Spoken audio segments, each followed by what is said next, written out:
look at the people that you bought in, and the reasons why. Wilson Chandler gets along with Kyrie and Kevin. Cool, bring him on. Taurean Prince, that's Kevin Durant's boy. Cool, bring him on. Yeah, I mean, LeVert was the only Rock Nation guy that I think that came to the bubble, right? Exactly. DeAndre Jordan, I'm not come. Kevin Durant's going to take $10 million less so that I can come, and basically take up cap space on the Nets, and then, right. So none of them show, and those were Sean Marks' choices. Fine, they didn't want to show. They tested positive. They made decisions for them and their family. Fine. Now you go and you have a chance to pick up some young bigs who could have made mistakes. Who, like a guy like Hartenstein. Wait, that's right. Hartenstein couldn't play anyway. But starting the way that we did, thinking that Taurean Prince could be your power forward, was the beginning of all of this trickling down to failure. David Nwaba, he basically played power forward for us, right? Like I'm not saying that that's why he got injured. His injury was a fluke. You know, like super athletes get that type of Achilles tear. But you know, Nwaba was a bad concept. You know, on top of Garrett Temple, on top of, like, at some point Shumpert. Do you know we had the choice of Shumpert or Carmelo Anthony, and we chose Shumpert? Look, I would have taken Shumpert.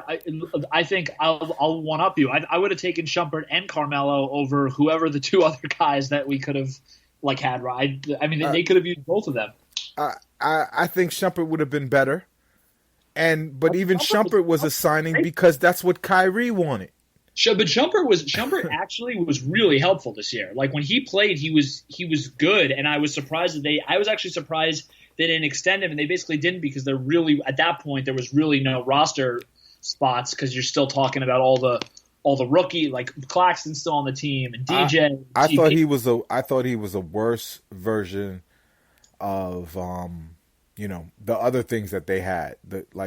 They just love that combo guard. Yep. I'm not big enough to be a shooting guard, and I'm definitely not big enough to be a small forward, but I'm gonna play you at power forward.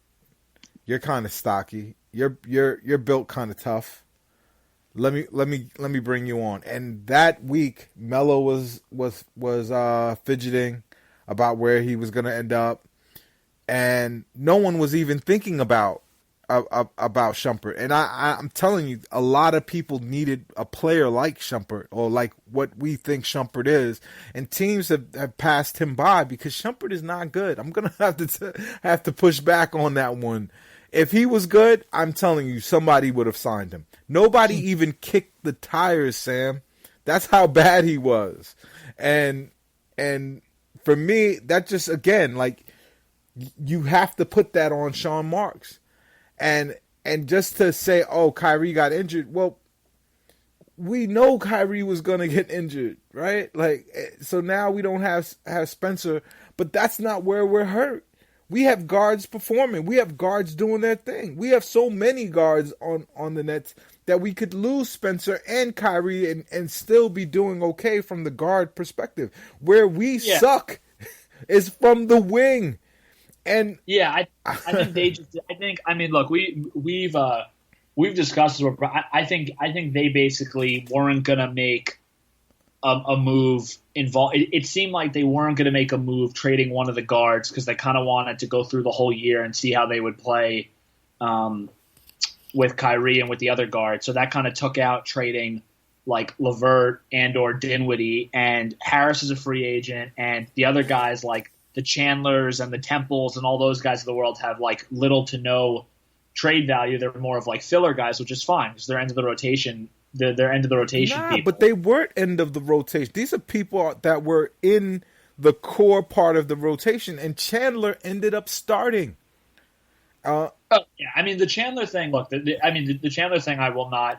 at all defend. I think that they basically doubled down on the whole going small guard thing, because I think Marks was basically like, and look, you even said this yourself, I think they kind of know what they want to do this summer, or they have some idea of it, and that probably involves keeping Harris and trading either LeVert or Dinwiddie and or possibly Allen, because I think they believe in Claxton, and because I don't think they're going to want to pay Allen and then have like 3 centers on their team. No, they're going for it. If it doesn't happen, it's because they couldn't pull it off. But you're starting to remember what I told you about with Anthony Davis, that we would start to hear the rumblings around now. And all of a sudden it's like, what if Portland eliminates them? And Portland looks tough right now. I don't know if that's enough to eliminate the Lakers, but Portland looks tough right now. And the Lakers are scared. So I don't know. When you have LeBron is the ultimate nullifier. He makes, all things equal, and they have a freakish talent in Anthony Davis. So we don't know what's going to happen. But imagine they were to be eliminated in the first round. What is Anthony Davis looking around on that team to stay for?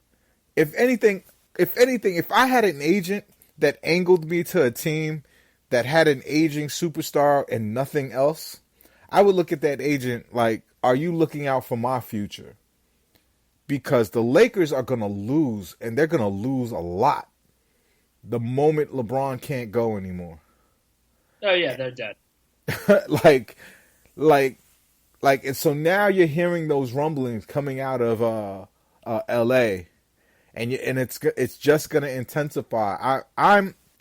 I would like to see the Lakers win and be dominant and make Anthony Davis stay there, because I'm afraid of what is going to happen to this team if the Nets trade everyone and to just make the Lakers feel or be able to stomach having to let go of Anthony Davis. They are about to trade everyone for something, right? Yeah. It does kind of feel that way, and as I said to you yesterday, as kind of a playing the whole narrative doctor, like the Nets getting swept is not going to help the whole like Karras should stay and Karras should be the third guy. All it's going to do is it's going to bolster the need. Like if LeVert keeps playing the way he is, which is like doing his best, being the lead guy while playing a really tough 15 team. 15 assists. How tough is that? How tough is that, Karras? 15 assists. It wasn't clicking for you, but you dimed out 15 times tonight. I love that kid, man. Yeah, so do I. I totally understand the argument for not that it's not. I think me and you differ a little bit. I get not needing Dinwiddie and LeVert, but I would not be happy if both guys were traded, unless both deals themselves were just like knocks out of the park and you have to do them. But beyond that, I'm not for it. Yeah, I think our starting shooting guard next year is going to be Harris. I think everything, like Sean Marks did this the year before with D'Lo. You would think a team like the Nets, who had no assets, if they uncovered a kid like D'Lo, that they would be treating that kid with kid gloves. Everything would be about him. Even now, like D'Lo is kind of showing that he had some problems with Atkinson in the Nets organization. Oh yeah, and that was because they always. I keep telling you this. Kyrie Irving didn't wake up one morning in July and say, "You know what? I'm going to the Nets." Like the I seen Kenny Atkinson's YouTube from Kevin Durant. It's bullshit, and it's what they're supposed to say. There's nothing wrong with it. I'm not mad about it at all. But when Sean Marks started clearing cap space instead of stacking talent from the draft, once he started trading draft picks to clear space, because you know what? I have a hunch I could get somebody. That's when I knew he was A, full of shit, and B, knew he was getting someone. I didn't know. I thought it was Kawhi. I really did. I thought he just basically had those San Antonio ties. He was on the bench when Kawhi was there. I thought he basically knew Kawhi was coming to us. At least that's what I wanted to believe, and I forced myself to believe.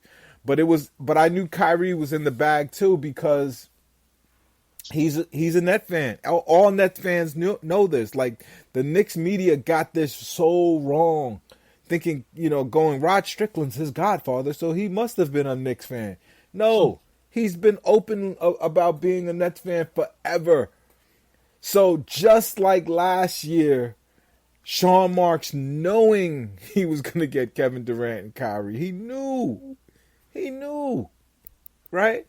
And so the fact that he knew, Atkinson was acting real horrible to D'Lo. Like, and how you don't treat you hope he's gonna be savior of your team the way that they did, and the way they're treating this current crop by not even really putting together a team that can actually compete.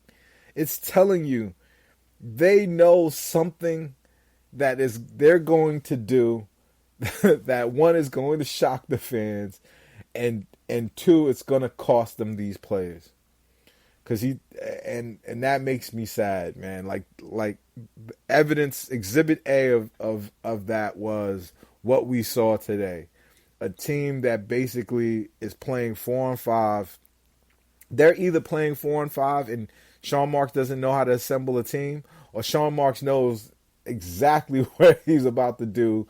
He needed to have as many flexible bodies that he could just dump as quickly as possible, it need be, to arrange himself to be able to get a trade to bring in the guy he know he's going to get.